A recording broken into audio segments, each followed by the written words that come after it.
Me gustaría agradecer muy brevemente a la organización del Congreso Molestias Textuales la oportunidad de estar aquí presentando este trabajo que se titula L'Autrier Jos, una sevisa de Marc Abreu, pastorela medieval y prostitución. Siempre se ha considerado que Marc Abreu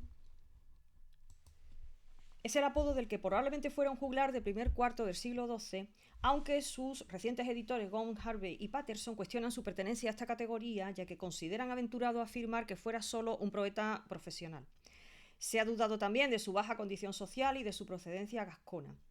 Los datos se extraen de las dos vidas que se conservan del trovador, ya que no aparece en la documentación de la época. En la primera, se dice que Marcabrú fue de Gascuña, hijo de una pobre mujer llamada Marcabruna. En la segunda, se nos traslada que fue expuesto a la puerta de un hombre rico y nunca supo quién era ni de dónde. A la luz de estos datos, con toda la prudencia que se exige, no es descabellada su condición de juglar, como afirma Riquer, y acerca, además de su producción, al menos 20 de sus 42 poesías conservadas parecen redactadas en el arco temporal que van de 1130 a 1150. Si atendemos a los últimos versos contenidos en la vida del manuscrito K, el trovador se confiesa claramente anticortés, rechazando el amor rotundamente. Nunca amó a ninguna mujer ni fue amado. El poeta tildado de oscuro, hasta el punto de considerarse inventor del trobar clus, presenta complejidades para que sus composiciones sean entendidas. Sin embargo, este hermetismo no supuso obstáculo para plantear un mensaje directo desde una perspectiva moral. Marcabrú muestra insistentemente su descontento con el comportamiento de la clase aristocrática que ha olvidado sus obligaciones sociales y ha convertido el amor en adúltero. En el caso del Amidón da testimonio de sus relaciones ilícitas con los girbaus, que son los vigilantes que ponen los maridos a las esposas, y en el caso de las infidelidades por parte del caballero, Marcabrú menciona el falso amor, donde incluye el venal de las rameras. Su lenguaje se vuelve agresivo, hiriente y a la vez irónico, por lo que este aspecto ha de ser tenido muy en cuenta en la lectura de sus poemas. Sin embargo, no se da en él una misoginia generalizada, sino que se trata de una crítica a cierto tipo de damas desleales, aquellas que transgreden el código de la fin amors. La composición de Marcabrú que estamos estudiando ha recibido mucha atención por parte de la crítica, que la considera el texto inaugural del género de la pastorela. La originalidad de este texto ha sido puesto de manifiesto por Keller, que atribuye al personaje de la pastora una concepción del mundo y que presenta una superioridad moral con respecto al caballero.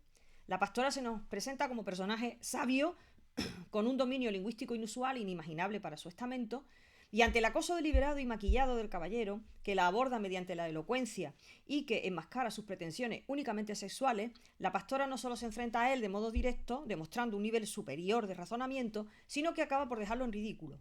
Sus argumentos se encierran una fuerte carga de crítica social y mediante el mecanismo de la sátira.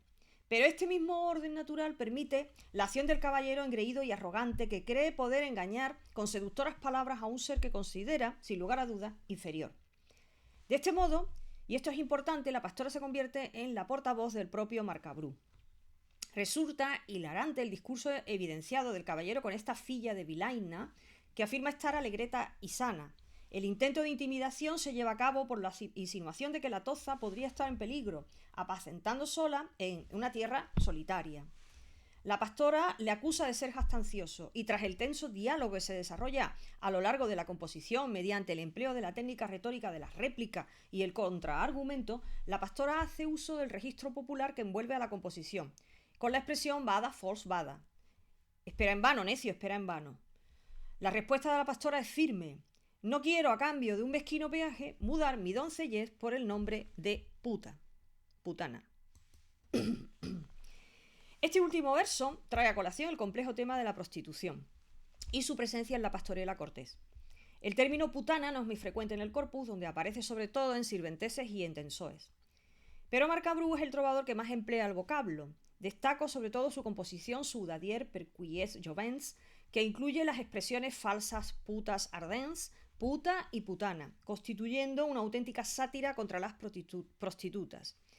Es fácil deducir que si la situación de las mujeres en el medievo era resultado de su consideración por teólogos y juristas como seres inferiores al varón, las mujeres de la clase desfavorecida, como las campesinas, si es que aparecían reflejadas alguna vez en la literatura, eran tratadas con desdén o con humor burdo, como señala Wade Labarge. Si unimos a la débil condición social de estas mujeres el estado de pobreza que muchas padecían, como en el entorno agrícola y ganadero era normal, la situación se complica todavía más. Si nos adentramos en el difícil tema de la prostitución medieval, que no ha atraído apenas la atención de los medievalistas, como afirma Rousseau, la diferencia entre ciudad y campo es abismal, ya que en las ciudades en Francia existía un prostíbulum publicum, donde las mujeres públicas ejercían un ministerium con un mayor control y regulación de las actividades sexuales. A estas profesionales habría que oponer las secretas, esquineras, vagabundas y ligeras que ejercían ocasionalmente. Se trata de una prostitución ocasional que es muy poco conocida y que escapa a toda contabilidad.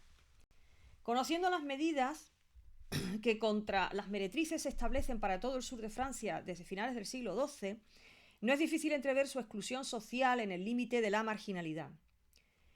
Ellas deben llevar, por ejemplo, una serie de distintivos como una cinta de color llamativo, amarillo o rojo normalmente. Se les prohibían vestimentas y adornos ostentosos, también peinados y tocados que portaban las buenas mujeres, con las que no tenían que confundirse. Puta es el calificativo más ofensivo para una mujer en el entorno caballeresco. De este modo, y conjugando estos elementos, podemos comprender el rechazo rotundo de la pastora, de nuestra pastorela, a ser llamada putana. El planteamiento del trovador parte de la institucionalización de la denominada fornicación simple, que se trata de la unión libre, consensuada, de dos personas para practicar el coito. Dicha consideración parte de la idea de cometer menos pecado que si el acto se realiza con una prostituta. El mecanismo empleado es el de la seducción por la palabra, la adulación extrema, la elocuencia exagerada, cortina de humo para la idea subyacente de una superioridad moral y moral que se auto-otorga ese caballero. Dicha estrategia no es más que otro modo de coacción. Es lo esperable de una campesina cuyos valores morales eran los básicos, el contentamiento de sus señores. De este modo, la realidad soslayada es determinante en la narración. Esta realidad fundamenta que en las mujeres los peores vicios y actitudes. Son fornicadoras, lujuriosas, insaciables por naturaleza, se venden o se ofrecen, incluso forzadas, víctimas del rapto o del estupro, se las ha de tener por culpables, como señala Tomás de Aquino, que también indicó el factor determinante de la belleza como un mal mayor. La visión estimula, decía él, de este modo la concupiscencia y disminuye el juicio y, en consecuencia, la culpa.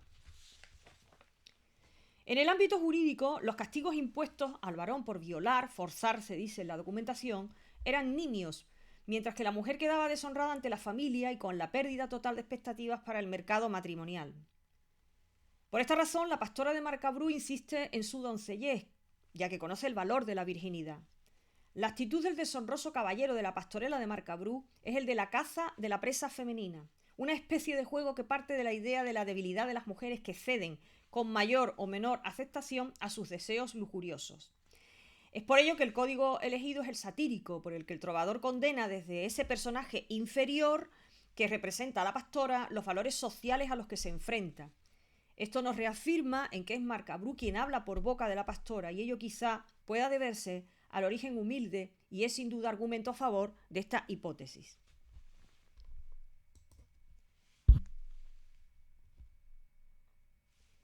El orden natural había establecido la sumisión de la pastora al caballero, ya que la antítesis entre cortesía y rusticidad constituye el fondo del género. Así lo expresa el Tratado de Amore de Andrés el Capellán en el último tercio del siglo XII, en un capítulo denominado de Amore Rusticorum.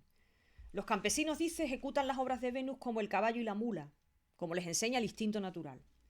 De un modo terrible, el capellán califica el deseo de atracción sexual del caballero como una imprudencia originada por un impulso incontrolable, considerando lícito el uso de la violencia sexual con la campesina. Se trata de una acción legítima y más recomendable que la de mantener relaciones sexuales con una prostituta. A esta última posibilidad, el capellán dedica solo unas pocas líneas. Dice sencillamente que mezclarse con ellas es vergonzoso y que deben ser evitadas.